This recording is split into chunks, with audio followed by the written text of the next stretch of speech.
All right, this is chapter 13 in Hatchet. Brian stood at the end of the long part of the L of the lake and watched the water, smelled the water, listened to the water, was the water. A fish moved and his eyes jerked sideways to see the ripples, but he didn't move any other part of his body and didn't raise the bow or reach into his belt pouch for a fish arrow. It was not the right kind of fish, not a food fish. The food fish stayed close in the shallows and did not roll that way, but made quicker movements, small movements, food movements. The large fish rolled and stayed deep and could not be taken. But it didn't matter. This morning, he was not looking for fish. Fish was light meat, and he was sick of them. He was looking for one of the foolish birds. He called them the fool birds, and there was a flock that lived near the end of the long part of the lake.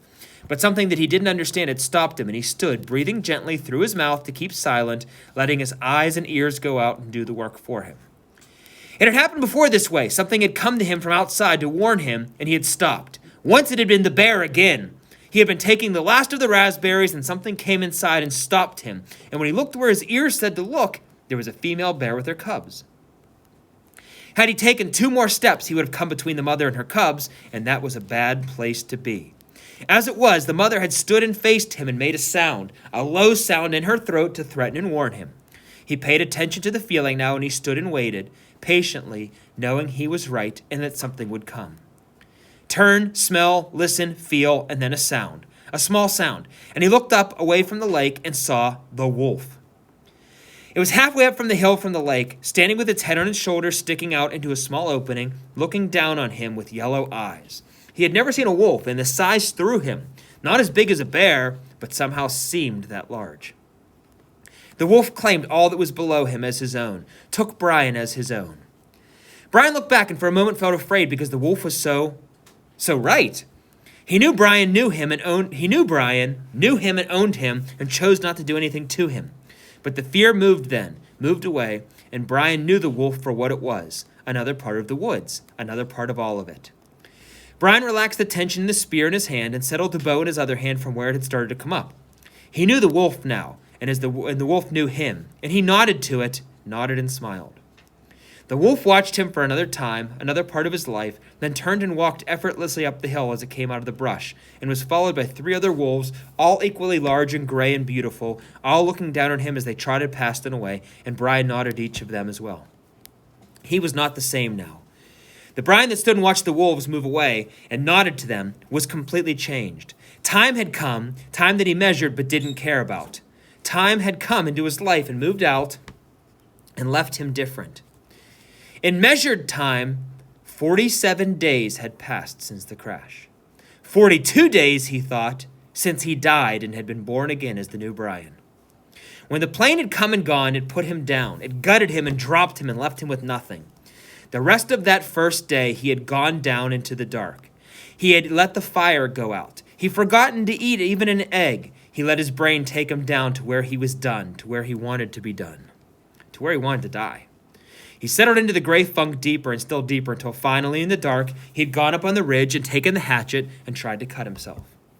Madness, a hissing madness took his brain. There had been nothing for him then, and he tried to become nothing, but the cutting had failed. With his eyes closed and his mind open, he laid on the rock through the night, lay and hated and wished for it to end. And he thought of a word, cloud down, through that awful night. Over and over the word, wanting all his clouds to come down. But in the morning, he was still there. Still there and on his side, and the sun came up, and when he opened his eyes, he saw the cuts on his arm, the dry blood turning black. He saw the blood, and he hated it. He hated what he had done to himself when he was the old Brian and was weak. And 2 things came into his mind, 2 true things. 1, he was not the same. The plane passing changed him. The disappointment cut him down and made him new. He was not the same and would never be again like he had been. That was one of the true things, the new things. And the other was that he would not die. He would not let death in again. He was new. Of course, he made a lot of mistakes. He smiled now, walking up the lakeshore after the wolves were gone, thinking of the early mistakes, the mistakes that came before he realized that he had to find new ways to be what he had become. He had made new fire, which he now kept going using partially rotten wood, because the punky wood would smolder for many hours and still come back with fire. But that had been the extent of doing things right for a while. His first bow was a disaster that almost blinded him. He sat the whole night and shaped the limbs carefully until the bow looked beautiful. Then he spent 2 days making arrows, the shafts, willows, shafts with the bark peeled, and he fire-hardened the points and split a couple of them to make forked points like he did with the spear. He had no feathers, so he just left them bare, figuring for fish they only had to travel a few inches. He had no string, and that threw him until he looked down at his tennis shoes. They had long laces, too long, and he found out that one lace cut in half would take care of both shoes, and that left the whole other lace for a bowstring. All seemed to be going well until he tried a test shot. He put an arrow to the string, pulled it back to his cheek, pointed at a dirt hummock, and that precise instant, the bow wood exploded in his hand, sending splinters and chips of wood into his face. Two pieces actually stuck in his forehead, just above his eyes, and had they been only slightly lower, they would have blinded him. Too stiff. Mistakes. In his mental journal, he listed them to tell his father, listed all the mistakes. He made a new bow with slender limbs and a more fluid, gentle pull. But he could not hit the fish, though he sat in the water and was, in the end, surrounded by a virtual cloud of small fish. It was infuriating. He would pull the bow back, set the arrow just above the water, and when the fish was no more than an inch away, release the arrow, only to miss.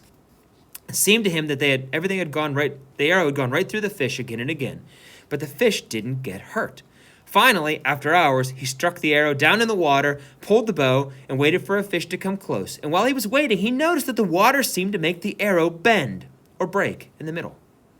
Of course, he had forgotten that water refracts or bends light.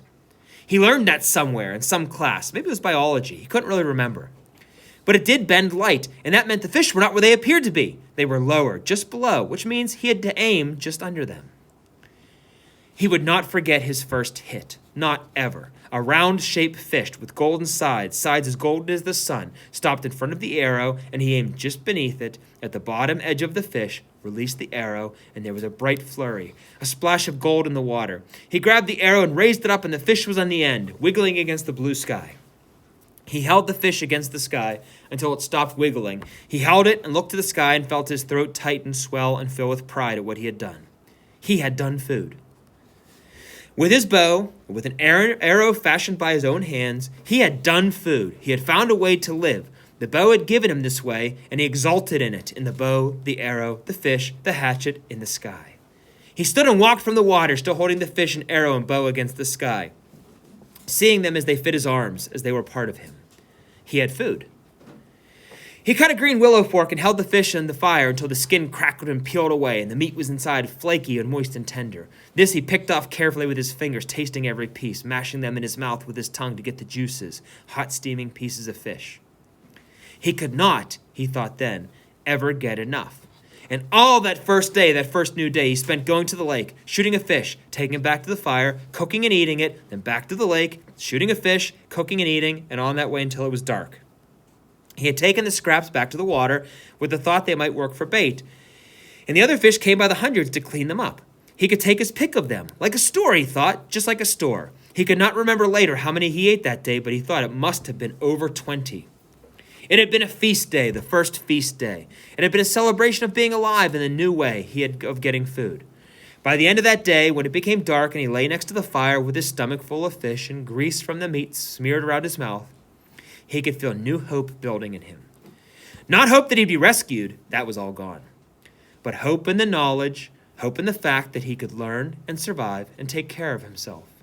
Tough hope, he thought through the night. I am full of tough hope.